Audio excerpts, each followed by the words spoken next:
আমি বসে থাকলে আপনার অসুবিধা কি? না, কোনো অসুবিধা নাই। তাই এই সময় আমার যেই সময় খুশি, যখন খুশি, যেভাবে খুশি আমি বসে থাকবো, এতে তো অন্যের কোনো অসুবিধা হওয়ার কথা না। নাকি ডিভোর্সি মায়া হয়েছি দেখে ঘরের বাইরে একটু বসে থাকতে পারবো না? আরে রাগ করতেছো কেন? আমি তো অত ভাইবা চিন্তা কিছু বলিনি। কি ভাবে বলছেন আমি সব বুঝি। ডিভোর্সি মায়া দেখলে পুরুষ মানুষের মাথায় কি সব আজেবাজে চিন্তা মাথায় ঘুরে আমার খুব ভালোভাবে জানা আছে। শোনেন সোহাগ ভাই, ডিভোর্সি হয়েছে দেখে মনে করেন না আমি খুব সস্তা মেয়ে, যার সাথে যেমন খুশি কথা বলা যায়, যা খুশি করা যায়। সরি মিতু, তুমি এরকম রাইগা যাইবা জানলে আমি তোমারে ডিস্টার্ব করতে আসতাম না। আসি।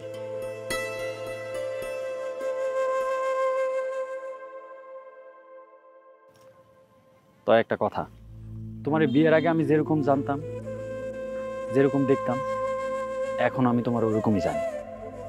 তুমি ডিভোর্সি নাকি ওইগুলা তো আমার মাথায় আসে নাই।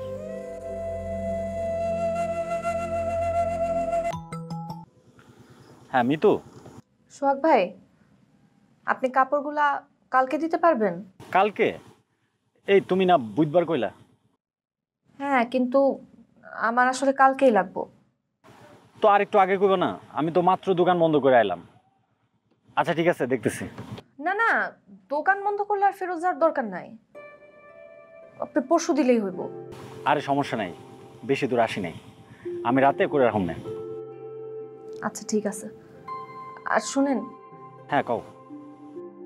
আমি সরি, সকালে আপনারা অনেক আজে বাজে কথা বলে ফেলছি, আপনি মনে কষ্ট নিয়েন না। ঠিক আছে, সকালে একটু খারাপ লাগছিল, তো এখন ঠিক হয়ে গেছে। আরেকটা কথা। কও। না থাক, কালকে দেখা হইলে বলবো। ঠিক আছে, আইসো দোকানে। আচ্ছা রাখি। হ্যাঁ।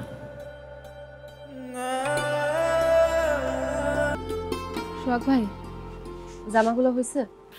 হয়েছে, আমি রাতেই করে রাখছিলাম।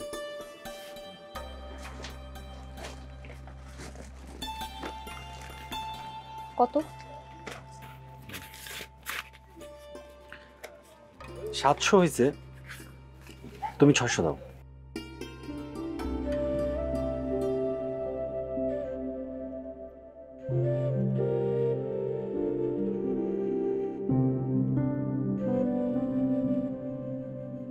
কি যেন একটা কইবা কইছিলা? হ্যাঁ, চা খাইবা? চা নাই তারও।